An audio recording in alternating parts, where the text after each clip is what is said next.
అండి. ఈ వీడియో ఏంటంటే, మనం ఎక్కడైనా వెకేషన్ ప్లాన్ చేసినప్పుడు ఫస్ట్ థింగ్ ఎక్కువ ఆలోచించేది ఏంటంటే, ఎక్కడ స్టే చేయాలి అనేది కదా!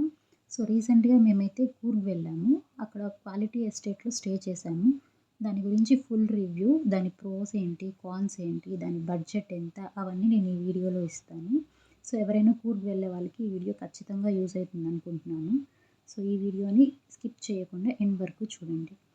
సో, ఈ క్వాలిటీ ఎస్టేట్ వే అయితే ఇలా ఉందనమాట. ఇది మడికేరికి ఆల్మోస్ట్ 6 కిలోమీటర్స్ ఉండొచ్చు. మైసూర్ టు మడికేరి రోడ్‌లోనే వస్తుంది ఇది. సో, ఈ వే చూడగానే మేము చాలా భయపడ్డాము. కొంచెం ఏదో ఫారెస్ట్‌లోకెళ్ళినట్లుందనమాట. మేము ఇది ఆల్రెడీ గూగుల్‌లో సెర్చ్ చేసి చూసినా ఇండివిడ్యువల్‌గా ఒక పక్కకి ఇసిరేసినట్లు అనిపిచ్చింది. కానీ వేరే వాళ్ళ సజెషన్‌తో ధైర్యం చేసి వెళ్ళామనమాట. లాస్ట్‌కి ఆ వే అంతా క్రాస్ చేసుకున్న తర్వాత మేము ఉండబోయే రూమ్స్ దగ్గరికి మాత్రం వచ్చేసాము. ఇదే అన్నమాట మేము స్టే చేసే రూమ్స్ ఉన్న ప్లేసు. ఇది ఎంట్రన్స్. ఎంట్రన్స్‌లో హాల్ ఉంది. టీవీ అయితే లేదు గానీ ఇక్కడ సోఫాస్ అంతా అరేంజ్ చేశారు. చాలా పెద్ద హాల్ అన్నమాట. తర్వాత కొంచెం ముందుకెళ్తే ఇక్కడ మన డ్రైవర్స్ కానీ ఎవరైనా పడుకోవడానికి ఒక చిన్న బెడ్ అరేంజ్ చేసున్నారు. దాన్ని క్రాస్ చేస్తే డైనింగ్. దాని నుంచి లోపల కిచెన్ ఉంటుంది. సో, ఇక్కడ మనం ఫుడ్ అరేంజ్ చేసుకుంటే గనక ఈ డైనింగ్ హాల్‌లో వాళ్ళు అరేంజ్ చేసిస్తారు. అక్కడ కుక్ ఉంటారు. నెక్స్ట్ ఇదొచ్చి గ్రౌండ్ ఫ్లోర్‌లో ఒక ఒక రూమ్ ఉంటది. ఆ రూము ఇదనమాట. సో, ఇక్కడ ఫ్యాన్స్ ఏవి ఉండవు. అన్ని టేబుల్ ఫ్యాన్సే అనమాట. సీలింగ్ ఫ్యాన్స్ ఏమీ ఉండవు. ఈ రూమ్ చూస్తే ఓకే. బానే ఉందనిపించింది. బట్టలు ఆరేసుకోవడానికి ఒకటిచ్చారు. ఇక్కడ కూడా టీవీ అలాంటివేం లేవనమాట. నెక్స్ట్ పైకెళ్తే ఆహ్ ఫస్ట్ ఫ్లోర్‌లో 3 రూమ్స్ ఉంటాయి. సో, అవి నేను వీడియో సరిగ్గా షూట్ చేయలేదు. ఒక ఫోటో మాత్రం మీకు యాడ్ చేస్తున్నాను. ఇదొక రూమ్ అనమాట. ఇక్కడ కూడా సీలింగ్ ఫ్యాన్సే. ఇది ఇంకొక రూమ్‌లో నుంచి ఔట్ సైడ్ వ్యూ. తర్వాత రోజు మార్నింగ్ షూట్ చేశాను. చాలా అంటే చాలా బావుందనమాట. అసలు ఈ వ్యూ అయితే మాకంతా చాలా నచ్చింది. ఇంకో వ్యూలో నుంచి ఇది బాల్కనీ అనమాట. ఈ బాల్కనీలో మేము మా పాప బర్త్‌డే సెలబ్రేషన్స్ కూడా చేశాము. ఇలా చిన్నగా డెకరేషన్ చేశామనమాట. ఈ డెకరేషన్ ఐటెమ్స్ అన్నీ మేము మడికేరి వెళ్ళినప్పుడు అక్కడ షాప్‌లో తీసుకొచ్చుకున్నాము. సో, బాల్కనీలో బావుంది కానీ మేము స్టార్ట్ చేసేసరికి నైట్ అవ్వడంతో లైట్ ఫెయిల్ అవ్వడంతో అక్కడున్న లైట్ సరిగ్గా లేకపోవడంతో కొంచెం ఫోటోస్, వీడియోస్ కొంచెం లైటింగ్ తక్కువై సరిగ్గా రాలేదు. కానీ చాలా జరిగిందనిపించింది. సో, ఇదొచ్చి బడ్జెట్ ఫ్రెండ్లీ ఈ ఎస్టేట్. ఆల్మోస్ట్ ఒక రూమ్‌కి 2500. మేము 7 మెంబర్స్ అడల్ట్స్, 3 చిల్డ్రన్ వెళ్ళాము. మేము 3 రూమ్స్ బుక్ చేసుకున్నాము.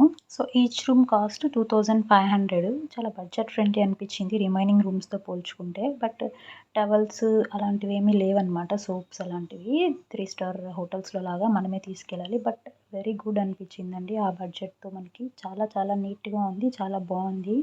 ఇంకోటేంటంటే మనం ఆర్డర్ చేస్తే ముందే చెప్పితే అక్కడ కుక్ మన కోసం కుక్ చేస్తారు. మేము ఎవ్రీడే నైట్ అక్కడే ఆర్డర్ చేసుకున్నాము. మేము సౌత్ ఇండియన్ థాలీ చెప్పామనమాట. అందులో ఆయన చపాతీ, పప్పు, తర్వాత క్యాబేజ్ ఫ్రై, పెరుగు, పన్నీర్ కర్రీ, అప్పడము అలా ఇచ్చారనమాట ఫస్ట్ డే. బట్ ప్రైస్ అయితే కొంచెం ఎక్కువ అనిపించింది. పర్ ప్లేట్ కాస్ట్ 250 అనిపించింది. కానీ కూర్గ్‌లో ఏంటంటే బయట ఎక్కడైనా సరే థాలీ ఆర్డర్ చేసుకున్నాం, మీల్స్ ఆర్డర్ చేసుకున్నామంటే అస్సలు సాంబార్ తప్ప ఏమి ఇయ్యట్లేదు. సో, అందుకని మేము ఎవ్రీడే నైట్ మాత్రం అంటే ఇంట్లో చేసుకున్నట్లు ఉంటుంది. కాస్ట్ ఎక్కువైనా అని చెప్పి అక్కడే ఆర్డర్ చేసుకున్నాము. మనకి చికెన్ కావాలంటే కూడా వాళ్ళు grill chicken, chicken curry, chicken fry అలా చేసిస్తున్నారు. దానికొచ్చి 1 కేజీకి 700 చార్జ్ చేశారనుకుంటా. సో, ఇక్కడ మెయిన్ డ్రాబ్యాక్ ఏంటంటే ఈ వీడియోలో చూసేదేంటంటే మనం ఎస్టేట్ నుంచి రోడ్ సైడ్ వెళ్తున్నామనమాట. ఇటు సైడ్, అటు సైడ్ మొత్తం కాఫీ ప్లాంట్స్ ఉన్నాయి. వ్యూ చాలా బావుంది.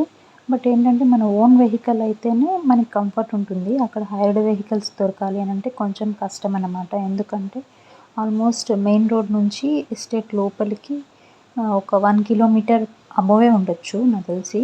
ఒక 5 మినిట్స్ పడుతుంది వెహికల్‌లోనే రోడ్ దగ్గరికి వెళ్ళాలి అనంటే. సో, మన ఓన్ వెహికల్స్ ఉంటే మాత్రం ఇది ఎక్సలెంట్ ఉంటది ప్లేస్. ఎందుకంటే ఇక్కడ నుంచి ఆల్మోస్ట్ మడికేరి కూడా 6 kilometer means it's a matter of 6 minutes or 5 మినిట్సే. మనం కంఫర్టబుల్‌గా వెళ్ళిపోవచ్చు కూడా. మొత్తానికి ఎస్టేట్‌లో సైట్ వ్యూ అయితే మాత్రం చాలా అంటే చాలా బ్యూటిఫుల్‌గా ఉంది. ఆ రూమ్‌లో నుంచి రివర్ సైడ్ వ్యూ కానీ, ఆ వాటర్ సౌండ్స్ రూమ్‌లోకి వినపడడం గానీ ఎక్సలెంట్‌గా అనిపించింది. మేమైతే ఒక 1 డే మొత్తం అక్కడే స్టే చేద్దాం అనుకున్నాము. ఎక్కడికి బయటికంటూ వెళ్ళకుండా. కానీ కుదరలేదు. ఇంకా ఆ ఓనర్ కూడా మంచి ఫ్రెండ్లీగా ఉన్నారు. మనం ఏమైనా కేక్ అలాంటివి కావాలన్నా తెప్పిస్తామన్నారు. అక్కడ కుక్ కూడా తెలుగు వచ్చినతననమాట. బాగా రెస్పాండ్ అయితున్నారు. అయితే వీడియోస్ అంత క్లారిటీగా తీయలేదు. మీకు ఇంకా ఎస్టేట్ గురించి ఫోటోస్, వీడియోస్ కావాలి అంటే booking.comలో గానీ, agoda.comలో గానీ చెక్ చేయండి. అందులో ఉన్నట్లు యాజ్ యూజువల్ ఉంది. ఈ వీడియో గనుక మీకు నచ్చినా, యూజ్ అయినా ప్లీజ్ లైక్ చేయండి, సబ్స్క్రైబ్ చేయండి అండ్ షేర్ చేయండి. Thank you for watching.